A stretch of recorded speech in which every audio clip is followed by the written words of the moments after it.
ang Bombo Radio Philippines. Fully digitalized. Numero 1 sa balita, komentaryo, drama at serbisyo publiko.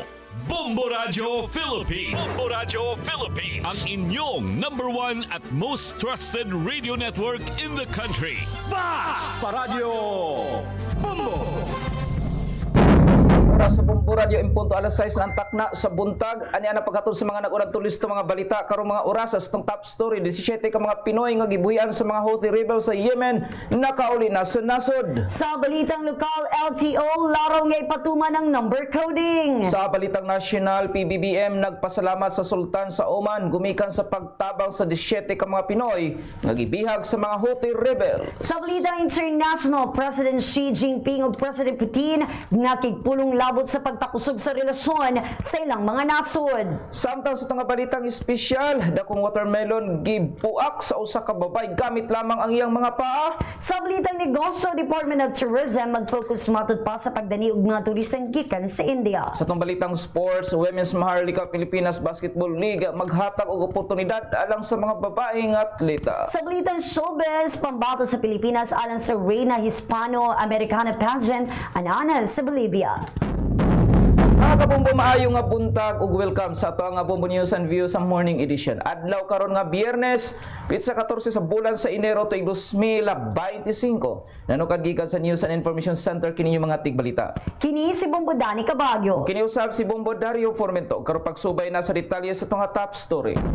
Miabot na din sa nasod ang 17 ka mga Pinoy human kini nga gibuhian sa Houthi rebels sa Yemen.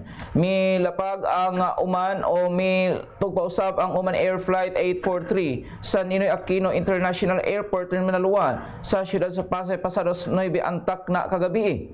Gisugat ang 17 ka mga Pinoy ni Department of Migrant Workers Secretary Hans Leo Kakdak o Department of Foreign Affairs Secretary Enrique Manalo. Lakip na usab sa misugat si Transportation Secretary Jaime Bautista o uban pa mga opisyal sa gobyerno. Kainumduman nga ni adtong Nobyembre 2023, gi-hijack sa mga Houthi rebels sa Red Sea ang barko nga adunay pangalan nga MV Galaxy Leader.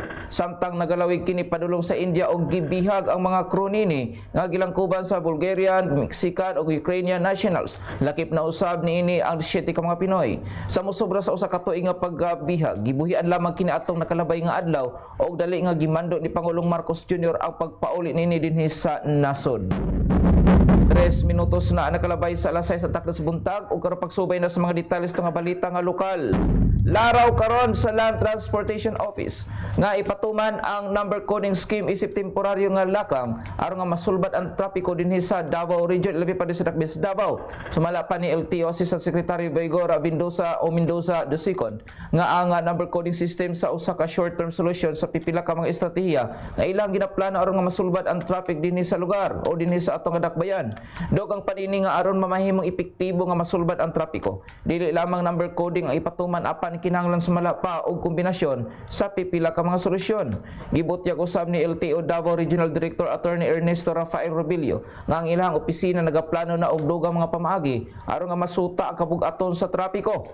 Dog ang usab sa opisyal nga mamahimo sumala pa nga sundon ang coding system. Kung nga diin ang sakyanan maggamit lamang sa gikatakda nga adlaw subay sa plaka niini og pag-abot sa rush hour. Piliun lamang ang mga sakyanan nga magdagan sa karsada. Usa-usab sa mga laraw niini mao ang pagsiguro nga ang maangong sakyanan nga balido o rehistrado lamang ang maggamit sa karsada. Ipasabot usab sa opisyal nga ang pagdili sa ang pagdili sa mga unregistered vehicles sa karsada dako og tabang sa pagpaluag sa dagad usab sa trapiko. Kainuduman nga nakadakop ang LTO og 1,804 ka mga unregistered vehicles. Diin ang labing daghan ini mao ang motorsiklo nga nasa 1,187. Din gisundan kini sa mga pribadong sakyanan nga nasa 160 o 144 sab ang mga SUV. Samtang dugang pa sa balitang lokal, nagpasidaan ang City Environment and Natural Resources Office Consenro sa may establishmento nga iplastar ang ilang solid waste management plans and programs aron malikayan ang silot o kanselasyon sa ilang business permits isip kabahin sa mga renewal requirements. Ang usa ka establishmento sa syudad kinahanglan dunay solid waste management strategy aron makakuha og solid waste management certificate gikan sa Senro. Sumala pa pa ni Orly Limpangog sa Environmental Waste Management Division's Information Education Campaign Unit sa Senro nga ang mga establishmento kinahanglan adunay Material Recovery Facility kun MRF subay sa City Ordinance number 0361-10 nga nailan usad nga Davao City Ecological Solid Waste Management Ordinance of 2009 ug sa pag-usab nini nga ang City Ordinance number 0987-22. Gisugyot ni Limpangog nga magpahigayon kini inspeksyon sa mga pribadong establishmento sama sa supermarkets, food markets, poultry farms, slaughterhouses ug condominiums ug subdivisions.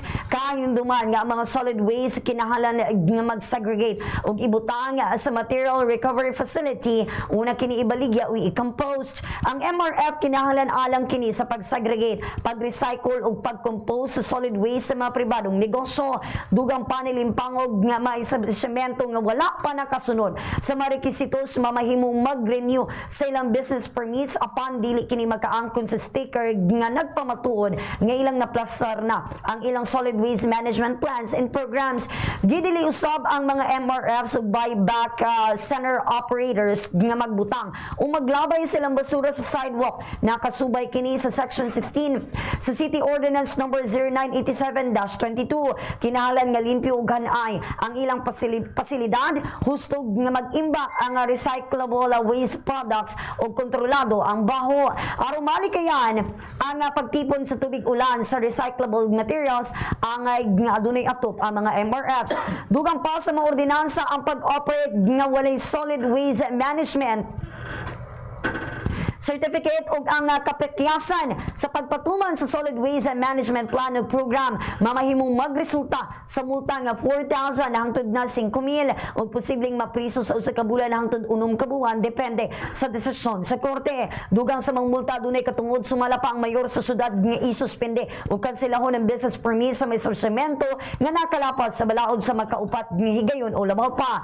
Ang mga kalapasan naglakip sa pagkuha sa mobile garbage bins gikan sa designated mobile points, pagsunog sa solid waste sa open space ug kapakyasan sa pag-segregate sa solid waste. Gibutyag dugang sa mga opisyal nga laro sa buhatan nga magsugod na og inspeksyon sa bulan sa Abril. 8 minutos na nakalabay sa lasay Santa Cruz buntag dugang sa nga balita nga lokal. Nagpagawa na ang Land Transportation Office Davao Region og show cause order ngadto na sa driver nga mituy og bangga sa usa ka traffic enforcer. Sumala pa ni LTO Davao Regional Director Attorney Ernesto Rafael Robilio nga nagpagawas na kini og show cause order og ang driver ni ato pang buhaton ni ato sa buhatan sa LTO Davao uban ang iyang abogado. Dugang pa ni Robilio nga mi-explicar na ang driver sa iyang bahin sa mga insidente nga gumikan sumala pa siyang paglawas nga kinahanglan matud-pan ini nga muadto sa labing duol nga ospital hinungdan nga nabuhat niini ang mga panghitabo. Nagsumiti na usab sumala pa driver og affidavit of explanation kabahin usab sa mga panghitabo. Kay duman nga nakuhaan og video ang mga panghitabo og mikatag kini online. Makita pa sa mga video nga ang driver misulay og bangga sa traffic enforcer nga nahitabo sa usa ka dakong mall sa bahada ning siyudad sa Davao. Niadto bang nausab ang driver sa City Transport and Traffic Management Office o misurrender ngadto na sa Davao City Police Office niadto nga Enero 14. Bisan pa man sa gibuhat sa mga driver gikanayon ni Davao City Police Office spokesperson Police Captain Hazel Tuazon nga ang driver mag-atubang gyapon og daghang kriminal nga kaso lakip na ni ng reckless driving, reckless imprudence resulting in physical injury o disobedience to a person in authority. Gikanayon ni City Tourism Operations OIC Jennifer Romero gisukwahi sa gipagawang resulta sa TomTom Traffic Index mahitungod sa trapiko ning dakbayan dili matud pahilabihan ang road congestion ning syudad. Sumala pa niini nga dili magkabalda sa kalambuan sa turismo sa dakbayan ang nagtrending nga balita ngadto sa social media diin misaysay usad kini nga makita ra sa mga turista ang kamaturan sa diyang mubisita sila sa syudad. Dugang pa sa opisyal nga padayon gihapon nga gipaningkamutan nga ipakita sa ahensya ang tourism value sa syudad aron nga magkabut ang laro niining pagtaas sa tourism arrivals. With the advent of technology, you don't know already what's true and what's not true. Magkawalo din na nabili noon na number 8 ang Davao City. But of course, in the perspective of the tourism, we will continue to highlight what's best here in the city. Kung naaman siya, siguro impressions. But when the tourists will come here, they will realize na it's not true at all. So we will continue lang to focus on our objectives kung ano ang mga plans for the tourism because I believe other departments sa LGU and with the leadership of our mayor, they're also doing their share of to counter with that sa traffic. Ang tipik sa pamahayag ni Jennifer Romero, OIC sa City Tourism Operations. Apan wala usab gilimod ni Romero nga ang iskutan ng trapiko uso sa mga hagit nga ginaatubang karon sa City Tourism. Ingon man sa kini ka long-term issue nga angay sulbaron. Sumala pa nga kanunay nga nagalihok ang mga ahensya ug kalakip na usab ang lokal nga panggamhanan aron nga malikayan ang pagkakulgot sa katikaran sa mga tawo gumikan sa trapiko. Gikan na yung dugang niini nga padayon usab ang koordinasyon sa City Tourism ngadto sa mga nakadiyang departamento sa gobyerno sama sa City Transport and Traffic Management Office. Ilabinaw gadunay mga dagkong kalihukan nga ipahigayon ning syudad. Ang maong langkah ang ginabuhat aron nga makapangandam ang syudad og mga mamaayong plano aron nga dili tantong maapektuhan ang kadalanan. But this is not also mag-experience the traffic sa city because of the improvements sa city. In fact, this is also one, if I base it sa challenges sa city tourism as the traffic is concerned. O ginamo ang gina-consider every time na mag-mount yung mga dakong events. We are considering the road closure kay mo ginamalit sa itong mayor na we will try to plan the areas kung ang mga road closure na dili siya totally ma-hit sa congestion. But somehow it's a long match of a problem to solve, pero I don't think it will affect sa tourist. Pay sa alas 6 antak na subuntag lugas nga balita nga lokal, nagpadayon ang Davao City Police Office sa pakigbatok sa illegal nga droga o pagdakop sa mga tawo nga nalambigit niini. Hinagi sa ingpit nga suporta gikan sa komunidad nga kanunay nga naghataw impormasyon kabahin sa mga individual nga nalambigit sa binuhatan kabahin sa illegal nga droga. Ang Davao City Police Office nakahimo og mga operasyon sa 24 ka oras nga nagmalampuson. Ang disipyo nagpatuman og 11 ka mga anti-illegal drug operations sa naglahi usab nga mga police stations nga may resulta kay sa pagkasikop sa 12 ka mga drug personalities o ang pagkumpiska usab sa gituhang illegal nga droga kon Shabu nga adun kinatibukan nga kantidad nga 442,902 pesos. Sa mga malampusong operasyon ang Police Station 1 Santa Ana PNP nakakumpiska og gituhang Shabu nga kantidad og 12,648 pesos. Samtang ang Police Station 3 Talumo PNP nakarecover usab og gituhang Shabu nga nagkantidad og 338,436 pesos. Samtang sa Police Station 6 kon Buhangin PNP nakakumpiska usab og ito ang illegal nga droga kon Shabu nga nagkantidad og 8,908 pesos. Samtang ang Police Station 6 kon Bunawan PNP nakarecover usab og ito ang illegal nga droga kon Shabu or illegal nga droga kon og pinaugang daw sa marijuana nga nagkantidad og 13,328 pesos. Ang Police Station 8 kon Turil PNP nakakuha usab og ito ang pinaugang dahon sa marijuana nga nagkantidad og 420 pesos. Og ang Police Station 9 kon Tugbog PNP nakarecover usab og ito ang Shabu nga nagkantidad og 1,638 pesos. Ang Police Station 10 kon Kalinan PNP nakarecover usab og ito ang illegal nga droga kon Shabu nga nagkantidad og 7,004 pesos. Samtang ang Police Station 12 kon Marilog PNP nakarecover usab og ito ang illegal nga droga nga nagkantidad og 10,880 pesos. Ang Police Station 16 kon Maa PNP nakakumpiska og illegal nga droga kon Shabu nga nagkantidad og 49,640 pesos. Ang Davao City Police Office mapasalamaton og nag-ilaw usab kini suporta gikan sa mga opisyal sa barangay, komunidad ug lokal nga gobyerno sa ilang pakigtambayayong sa kampanya batok sa illegal nga droga. Sumala usab sa kapulisan nga magpadayon ang ilang mga operasyon batok sa illegal nga droga aron nga masigurang usa ka luwas nga lugar alaw sa tanang mga katawhan nga Davao Wenyo. Milabaw sumala pa ang koleksyon sa Davao City Economic Enterprise sa milabay nga tuig nga dunay target nga 211,020,000 pesos nga nagpasabot sa dakong pagtaas tandi sa koleksyon niadtong milabay nga tuig 2023. Dugang pa ni Economic Enterprise Manager Maximo Macapiles Jr. nga ang CEE nagkakabot og musobra sa 100% sa ilang target nga koleksyon sa milabay tuig. Ang kita sa CEE nagkakabot og 211,473,170.76 centavos sa 2024 nga mas taas tandi sa 200,479,369 pesos .86 centavos nga kita sa milabay nga tuig 2023. Kini ang dakong bahin sa koleksyon gikan sumala pa sa mga operasyon sa merkado sa syudad nga nagkantidad og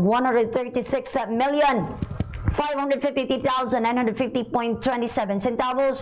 Gibutyag usab sa CEE nga ang pagtaas sa koleksyon gumikan sa mga operasyon sa sementeryo sa syudad, mga slaughterhouses ug uban pang mga proyekto nga nag-generate og income. Gikan na ni makapiles nga kusog nga kolaborasyon ug partnership sa economic enterprise sa mga ahensya nga katabang sumala pa sa pagsiguro nga ang opisina mag-implementar sa mga polisiya ug programa niini sa husto nga pamaagi. 16 minutos na nakalabay sa alas 6 antak na subuntag dugang sa nga balitang lokal. Nagpagawas og datos ang Philippine Atmospheric Geophysical and Astronomical Services Administration kung pag-asa nga ang Davao Region makasinati og mga epekto sa easterlies karong adlaw. Among hangin nga nagikan sa Pacific Ocean maghatod og alangayan nga kondisyon sa pipila ka mga lugar.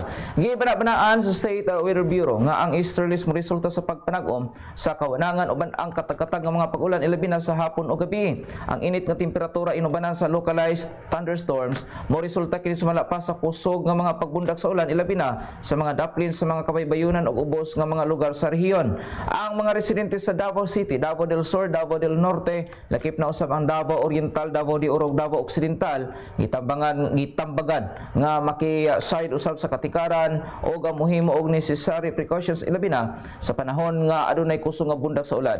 Ang easterlies gilauman nga mulungta sa tibok adlaw, magdala kini og typical tropical weather nga kondisyon. Inubanan sa pipila ka mga lugar nga posibleng makasinati og mas taas nga humidity levels. Ginawag ang publiko nga magpabilin nga mainampingon bahin sa posibleng kalit nga pagbahog pagdayli sa yuta sa mga kabukiran dinhi sa atong rehiyon. Ang ato ang rehiyon ang ginalauman usab nga makasinati og kalit nga pag-usab sa panahon ingon man nga dili katagna o matagna usab nga panahon og kini magpadayon sa pag-impluwensya sa klima sa tibok nga habagatang bahin sa Mindanao. Magmonitor sumala pa ang pag-asa sa mga katikaran o magpagawas og abiso kung gikinahanglan. Samtang sa ulay nga weather update gikan sa ahensya, walay low pressure area nga namatiklan usab dinhi sa Mindanao. 17 minutos na nakalabay sa alas 6 antak sa buntag o karon pagsubay na sa mga detalles nga balitang nasyonal. Nagpasalamat si Pangulong Ferdinand Marcos Jr. ngadto na kang Oman Sultan Haitham bin Tariq ug sa iyahang gobyerno alang sa manang puso nilang mediation o pakiga istorya aron nga matagan og kagawas gikan sa kamot sa mga rebuilding Houthi ang 17 ka mga Filipino seafarers nga mga crew sa MV Galaxy leader sa Red Sea niadtong Nobyembre 2023. Gidayeg usab ni Marcos ang mga ahensya sa gobyerno sa Pilipinas lakip sab ang mga private instrumentalities nga walay tiaw nga nakikitinibangan usab sa foreign governments o entities aron nga mahatagan o kagawasan ng mga Pinoy human ang 429 ka adlaw nga gibihag sa mga rebelde. Una nang gikumpirma ni Pangulong Marcos nga gibuhian na ang 17 ka mga Pinoy seafarers. Ang mga Pinoy seafarers mao'y ana usab karon sa pagatiman sa Philippine Embassy nga baguhay usab nga nakauli kagabi. Sa kasamtangan ginaproseso na usab o sa kasamtangan parin usab nga ginahatagan usab og mga unsa pang ayuda ang mga pamilya libi pa kini nga mga na biktima usab sa pag-abduct sa mga rebuilding nga gikan usab sa Yemen. Samtang dugang pa sa Balitang National, gipahibalo ni Commission on Elections Chairman George Erwin Garcia nga target sa full body nga ipadayon ang pag-implementa sa mga balota karong Sabado, Enero 25 ug dungan sa ipahigayon nga mock elections. Ingon man gisugdan usabe kay gahapon adlaw ang pagpadayon sa pag-update sa database sa Commission, pag-serialize sa mga balota ug pag-adjust sa bagong ballot face template.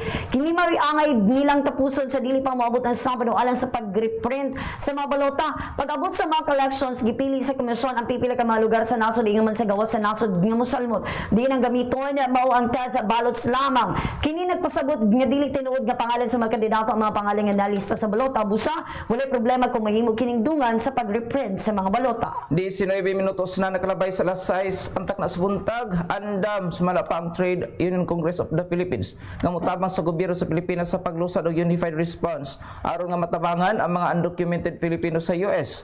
Dungan sa inaugurasyon ni US President Donald Trump. Sumala pa sa TUCP Vice President Luis Acora andam ang grupo nga makigtambayang sa Marcos administration aron nga ilusad ang tukma og dinalian nga plano alang sa transition sa mga Pilipino nga nakabase sa US. Kini alang sa mga gusto mo padayon sa pagpabilin sa US aron nga ipadayon ang ilang American dream o sa mga gusto nga mobalik dinhi sa Pilipinas. Dugang panikural nga dulan sa tunga ka milyon nga mga o tunga sa milyon nga mga undocumented nga mga Filipino ang nag-atubang sa posibleng hulga sa mass deportation sa US o kinahanglan sila nga bantayan. Sa samang higayon girekomenda usab sa nasabit usab nga opisyal ang pagtukod og interagency body aron nga maghiusa ang tanang paningkamot sa matag ahensya sa gobyerno o civil society organizations. Sumala panini nga mas sayon kung adunay hiniusang tubag aron nga matabangan ang tanang Pilipino sa US. Sa minsay usab sa inaugurasyon ni Trump, gipasidan aniya nga sa una nga adlaw niyang pagpangatungdanan magsugod ang pag-aresto, detention o diretso sa pag-deport sa mga dili dokumentado nga mga emigrante. Sumala pa sa Department of Migrant Workers, gibana-banaan nga anaa sa 370 o 370,000 ka mga undocumented Filipino immigrants ang anaa karon sa Estados Unidos. Gipaslak sa Minisal sa Quezon City PNP Station 6 inay sa detention facility sa Kamara si Colonel Hector Grijaldo human kini gi-cite in contempt sa milangkob ingon man sa House Quad Committee sa ikaduha higayon nag-ugat ang duha ka contempt ni Grijaldo sa iyang walay hunong matud pa nga pagdumili sa pagtubag sa mga pangutana sa committee members sa kalagod ni Quadcom Chairman Iza Barbers iyang gisermonan ang kaning hepe nga ipakita ang iyang kaiso sa hearing sa Kamara ug dili magsalig sa mga higala sa Senado. Gani gagit pa ni Barbers ang Colonel ingon man ang maong nga kaning opisyal nga dal-un ang iyang mga taong gisaligan sa hawanan aron nga makatubag kinig tarong ug tahuron ang Joint Committee hearing. Una niini nag-viral na ang video diin makita sila panel co-chairpersons Manila 6th District Representative Bienvenido Abante Jr. ug Santa Rosa Representative Dan Fernandez nga misulod sa usa ka lawak ug gisermonan na kaniya nga kung unsa ang angayan niyang gisermonan ug unsay angay niining buhaton aron mapalig-on ang gisampit nga reward system sa extrajudicial killings ilawom sa Duterte administration ngunang gipalig-on ni retired Police Colonel Rui Nagarma. 22 minutos na nakalabay sa lasay sa takos buntag or pagsubay na sa mga detalye sa balita internasyonal. Nagpulong pinagi sa video conference sila Russian President Vladimir Putin o Chinese President Xi Jinping. Nahisgutan sa duha ka mga leader ang pagpalig-on sa relasyon sa duha ka mga nasod. Ang maong parag-istorya ang tinuig nga ginapahigayon mataga bag-ong tuig. Gibutyag ni Xi nga andam kining dalhon sa ubang level ang relasyon nila sa Russia. Gisiguro usab sa duha ka nasod nga ilang dipinsahan ang matag usa batok sa mga pagpangatake. Misa ka na sa kapin 70 ang ihap sa mga namatay gikan sa sunog nga milamoy sa usa ka hotel sa Kartalkaya Ski Resort sa lalawigan sa Bulu sa Turkiya ug ganana sa siyam ka mga individual ang gipang dakop labot sa mga trahedya. Mao kini ang gipahibalo ni Interim Minister Ali Yerlikaya dungan sa pag-anunsyo nga nahuman na nila ang search and rescue operations. Gikasabog nini nga napunan ang ihap sa manakap sa nagbisan pa man nga nahuman na ang ilang rescue operation padayon gihapon matud pa sila nga mag-imbestiga sa hinungdan sa mga sunog. Niulbo ang kalayon sa sayong oras niya itong milabay nga adlong Martes ug dali nga mikaylap sa 12 ka maandanan nga kahoy nga hotel ug sa ilang inisyal nga pagsusi gikan ang sunog sa restaurant area sa ikopat nga andana una pa niabot sa taas nga bahin. Agig tubag sa insidente ang presidente sa Turkey nga si Recep Tayyip Erdogan gideklara ang National Day of Mourning. Samtang dugang pasto ka balitang internasyonal, patay ang duha ka mga individual human sila nga gidunggab sa usa ka suspect sa usa ka syudad sa Germany. Human sa insidente gidakop gilayon sa mga otoridad ang suspect nga usa ka 28 anyos nga lalaki nga taga Afghanistan.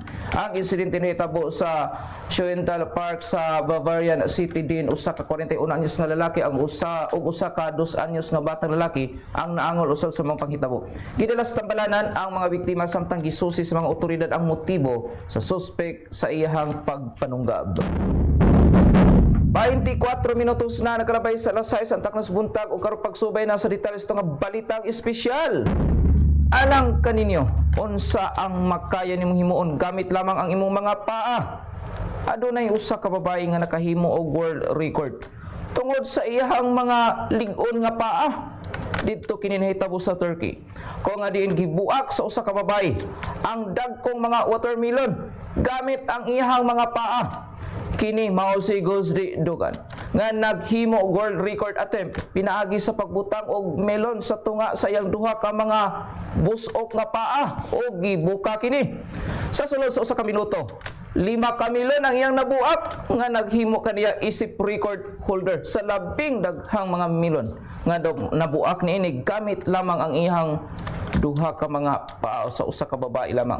Tungod sa iyahang naangkon nga talagsaon nga abilidad, daghan ang nakaingon nga magduha-duha gayod nga magbuhat og salaod ang iyang bana nga sigurado magyud nga basin maipitan ang iyang ulo og delikado.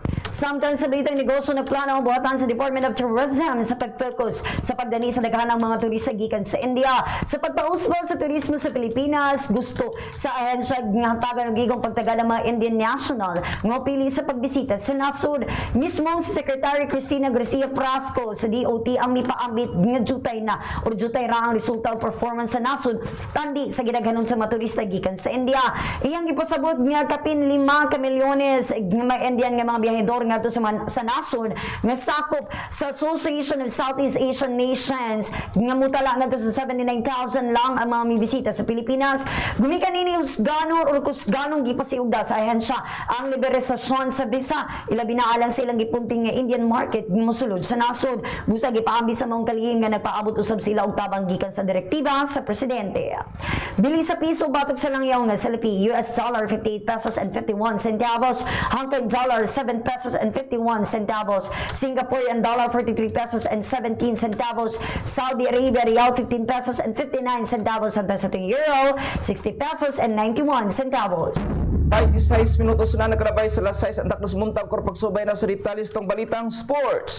Gikataw nga mag-abri og mga oportunidad ang Women's Maharlika Pilipinas Basketball League, ang labing unang Women's Professional Hoops League sa nasod alang sa mga babaeng atleta. Sumala pa sa usa ka senador sa WMPBL nga makatampo sa nasudno nga sports development nga nagtawag nini nga usa ka breakthrough alang sa women's basketball. Din ang hinaot kini nga ang liga magsilbing plataporma alang sa paghata og gahom sa kababayen-an o pagpalambo usab sa nasunong panagiusap pinagi sa sports. Ang liga makadani og daghanang mga atleta nga nagplano kini nga moduwa sa mga piniling probinsya. Gipasalamatan usab niini ang nga nagdumala usab sa mao nga liga nga gihulagway sa nalahi nga usa ka revolution that brings women's basketball to the forefront. So bay nini ang inaugural invitation ang nagsilbi nga pasiuna sa unang seasons sa WMPBL diin gipaabot nga magsugod sa ulahining baylusab nga tuig. Samtang sa Bombo Showbiz balita, miabot na sa nasod Bolivia ang pambato sa Pilipinas nga usika model ug singer alang sa Reina Hispano-Americana pageant nga si Dia Matay karong Pebrero 9. Ang Filipina beauty queen nga hatag usab sa iyang mga followers og tour sa iyang hotel room nga nagkanayon nga naghinam-hinam kini sa tulo ka semana sa Bolivia ug dili na kini makahulat pa sa iyang journey ngadto sa pageant. Biya sa Manila si May niadtong Enero 18 human sa iyang send off party nga gitambungan sa iyang mahigala ug mentor ug nag-stop over pa sa Los Angeles. Ingon sa Los Angeles wala pa midunggo sa Bolivia. Gitungod ni Matt ang ikaduhang corona sa Reina Hispano-Americana sa Pilipinas sunod ni Wenwen Marquez niadtong milabay nga tuig 2017. 2 minutos na nakalabay sa alas 6 ang taknas buntag at nga balikan ang mga nag-unang tulisto mga balita karong mga orasa sa mga top story 17 ka mga Pinoy nga gibuhian sa mga Houthi rebels sa Yemen nakauli na sa nasod. Sa balitang lokal, LTO Larog nga ipatuman ng number coding. Sa balitang national, PBBM nagpasalamat sa Sultan sa Oman gumikan sa pagtabang sa 17 ka mga Pinoy nga gibihag sa mga Houthi rebels. Sa balitang international, President Xi Jinping ug President Putin nakigpulong labot sa pagtakusog sa relasyon sa ilang mga nasod. Sa balitang espesyal, dakong watermelon gibuak sa usa ka babay gamit lamang ang iyang mga paa. Sa balitang negosyo, Department of Tourism mag-focus sa pagdani og mga turistang gikan sa India. Sa balitang sports, Women's Maharlika Pilipinas Basketball League maghatag og oportunidad alang sa mga babaeng atleta sa nasod. Sa balitang showbiz, pambato sa Pilipinas alang sa Reina Hispano-Americana pageant ana sa Bolivia. 29 minutos na nakalabay sa alas 6 ang taknas buntag mga kabombo. Mao to naglangkob sa ato nga Bombo News and Views sa morning edition. Adlaw karon nga Biyernes o gapit sa 24 sa bulan sa Enero tuig 2025. Nanukad gikan sa News and Information Center kini mga tigbalita. Kini si Bombo Dani Cabagyo. O kini usab si Bombo Dario Formento para sa number 1 and most trusted radio network in the country, Bombo Radio Philippines. Basta Radio, Bombo!